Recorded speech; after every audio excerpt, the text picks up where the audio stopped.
सुनाते हैं आपको आतिशी क्या कुछ कह रही है। ये बताया था कि आज सुबह 10 बजे मैं ईडी पर एक बहुत बड़ा एक्सपोजे करने वाली हूं। इस एक्सपोजे को रोकने के लिए, आम आदमी पार्टी को डराने के लिए, आम आदमी पार्टी को चुप कराने के लिए आज सुबह 7 बजे से ही आम आदमी पार्टी से जुड़े हुए लोगों के घर पर, आम आदमी पार्टी के नेताओं के घर पर ईडी की रेड शुरू हो गई। इस एक्सपोजे को रोकने के लिए, आम आदमी पार्टी को डराने के लिए, आम आदमी पार्टी को चुप कराने के लिए आज सुबह 7 बजे से ही आम आदमी पार्टी से जुड़े हुए लोगों के घर पर, आम आदमी पार्टी के नेताओं के घर पर ईडी की रेड शुरू हो गई है।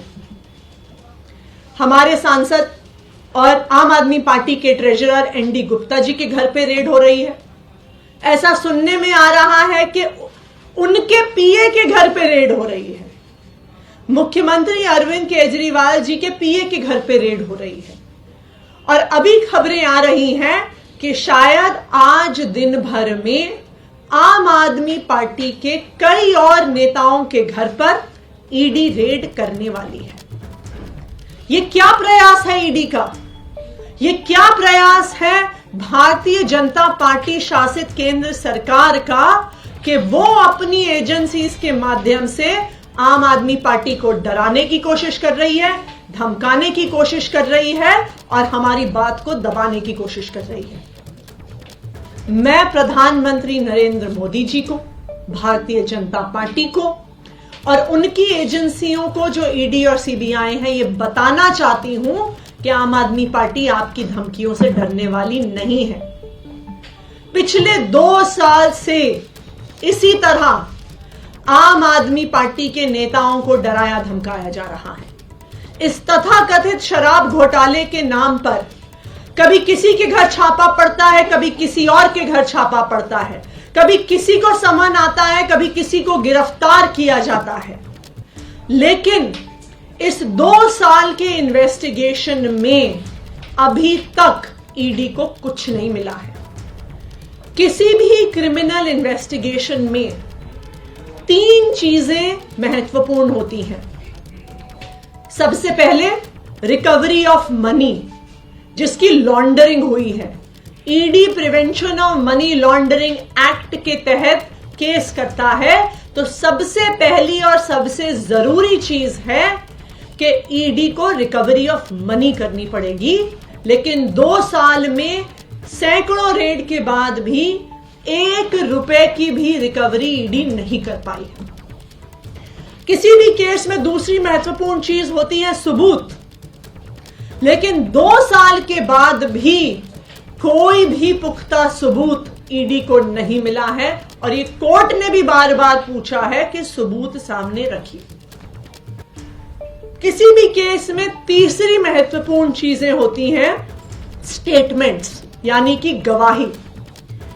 ईडी का जो सारा केस है वो सिर्फ और सिर्फ गवाही पर और कई गवाहों को, कई अक्यूज्ड को सरकारी गवाह बनाकर और उन्होंने जो स्टेटमेंट्स दी हैं उसके आधार पर बना हुआ है।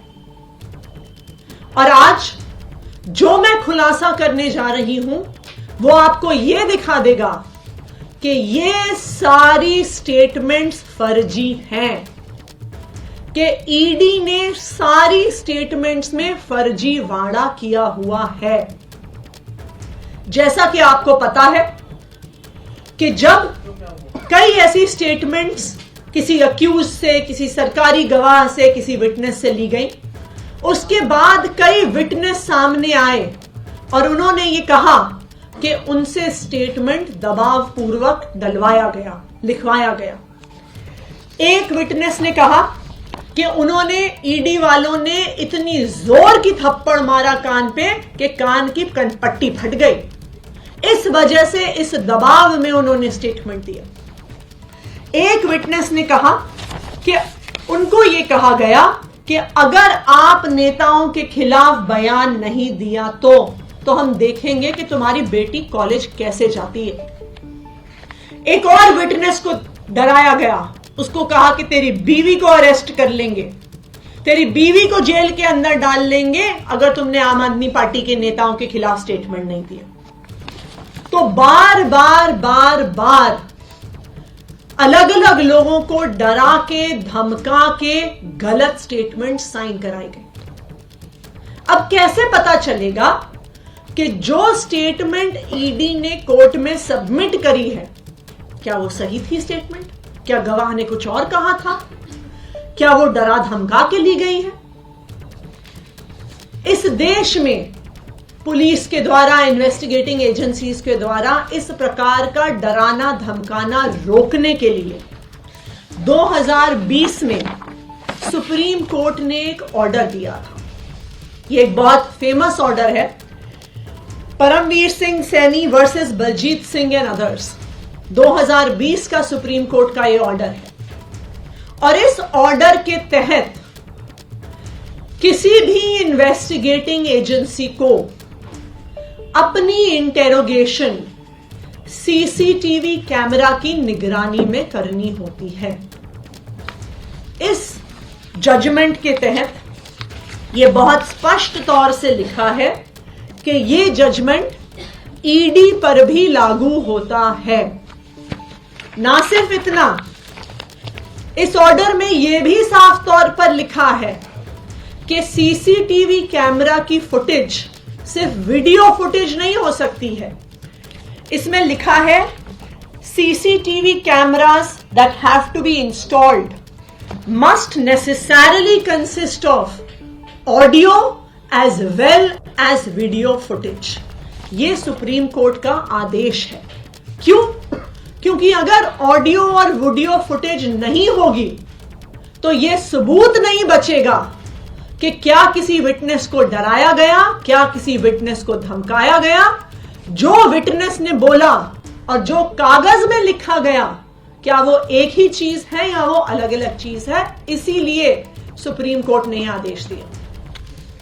इसी आदेश को रीआइटरेट किया सीबीआई के स्पेशल कोर्ट में एक्साइज पॉलिसी मैटर में ही जस्टिस एम के नागपाल ने, एंड विद वीडियो। अब आप सुनिए, अब मैं आपको एक ऐसा फैक्ट बताने वाली हूं जिससे आपके रोंगटे खड़े हो जाएंगे। जब एक अक्यूज्ड ने कुछ दिन पहले कोर्ट में एप्लीकेशन डाली और कहा कि मुझे सीसीटीवी फुटेज चाहिए, तो क्या हुआ?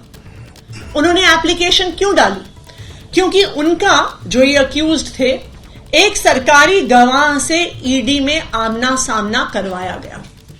उस आमने सामने में सवाल जवाब हुए, स्टेटमेंट्स दी गई, अक्यूज्ड द्वारा दी गई, सरकारी गवाह द्वारा दी गई। इस पूरी प्रक्रिया में उस कमरे में एक सीसीटीवी कैमरा लगा हुआ था। यह पूरी प्रक्रिया सीसीटीवी कैमरा की निगरानी में हुई। लेकिन जब वो स्टेटमेंट कोर्ट में जमा कराई गई तो अक्यूज्ड ने देखा कि जो बात कमरे के अंदर हुई थी और जो बात कागज पर आई है वो दोनों अलग अलग हैं। और इसीलिए इस केस के उस अक्यूज्ड ने सीसीटीवी फुटेज के लिए एप्लीकेशन डाली। और आपको पता है, जब ईडी ने वो फुटेज दी तो उन्होंने उस फुटेज का ऑडियो डिलीट कर दिया। सिर्फ वीडियो फुटेज दी गई, ऑडियो फुटेज डिलीट कर दी गई और सारा एविडेंस कि वास्तविक तौर पे उस कमरे में क्या बात हुई थी, उस सारे एविडेंस को ईडी द्वारा डिलीट कर दिया गया है।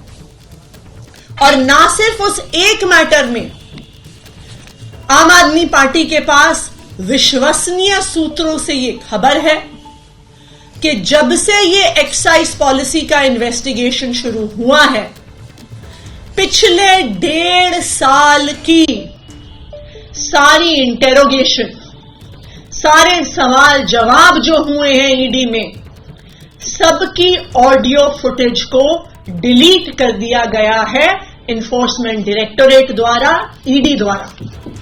ये क्या दिखाता है कि जो एक तो रिकवरी नहीं हुई, सबूत नहीं मिला, और जो स्टेटमेंट्स थी, जो एकमात्र आधार थी ईडी के केस का, वो सारी स्टेटमेंट्स भी फर्जी हैं। क्योंकि अगर स्टेटमेंट फर्जी नहीं होती तो आपको ऑडियो डिलीट करने की क्या जरूरत थी। तो आज देश के सामने ये बात आ गई है कि यहां पे घोटाले की जांच नहीं हो रही है, ईडी की इस जांच में ही घोटाला है। आज मैं ईडी से पूछना चाहती हूं, मेरा पहला सवाल ईडी से, कि ये ऑडियो रिकॉर्डिंग्स डिलीट करके ईडी किसको बचाना चाहती है? ईडी क्या छुपाना चाहती है जिसकी वजह से उन्होंने पिछले 1.5 साल की सारी ऑडियो रिकॉर्डिंग्स डिलीट कर दी हैं? मेरा ईडी से दूसरा सवाल कि आप देश के सामने, आप कोर्ट के सामने पूरी डिटेल्स रखिए कि पिछले 1.5 साल में आपने जितनी इंटेरोगेशन करी है, जितने सवाल जवाब करे हैं, उनमें से कितनी इंटेरोगेशन और सवाल जवाब के ऑडियो आपके पास आज मौजूद हैं।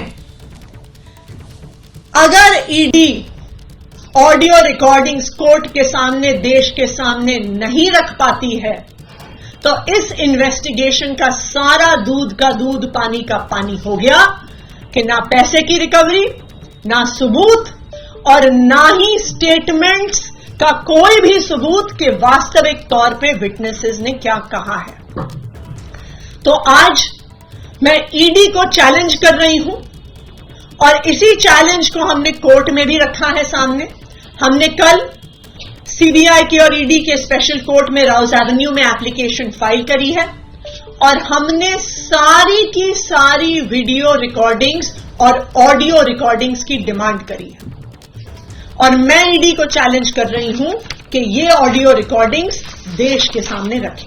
Thank you. तो आप ये कहना चाहते हैं कि कल आपने इसकी शिकायत की कोर्ट के सामने, अपनी बात रखी है, तो यही वजह है कि आज छापे हुए हैं? ये बिल्कुल साफ है कि आज ईडी का ये खुलासा होने वाला था। इस खुलासे को लेकर कल शाम से ही ईडी वाले डरे हुए थे। वो अलग अलग जगह फोन करके पूछ रहे थे कि किस चीज पर खुलासा है, किस चीज पर खुलासा है। और आज इस खुलासे को रोकने के लिए आज सुबह 7 बजे से ही आम आदमी पार्टी के अलग अलग नेताओं के घर पे, उनसे जुड़े हुए लोगों के घर पे छापे शुरू हो गए। ये आम आदमी पार्टी को डराने का प्रयास है।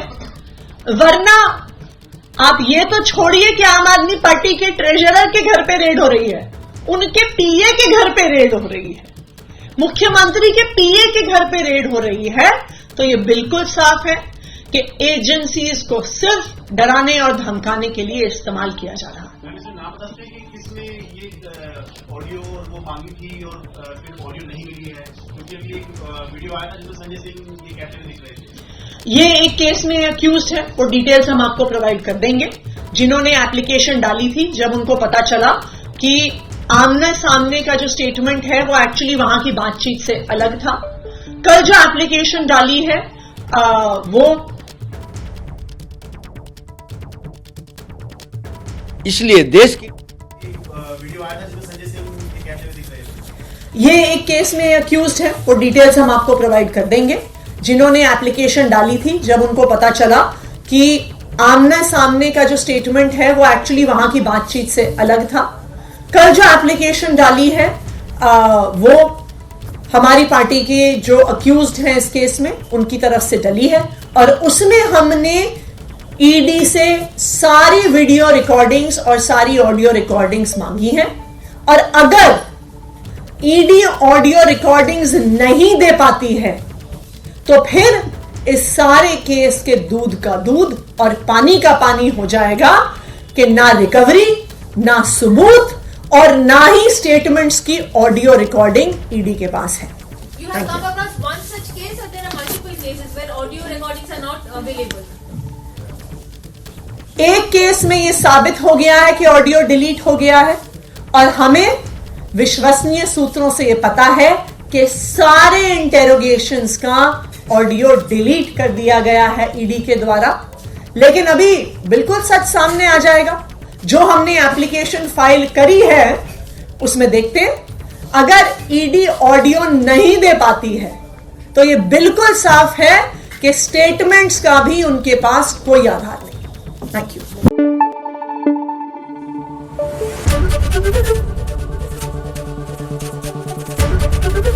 एबीपी न्यूज आपको रखे आगे।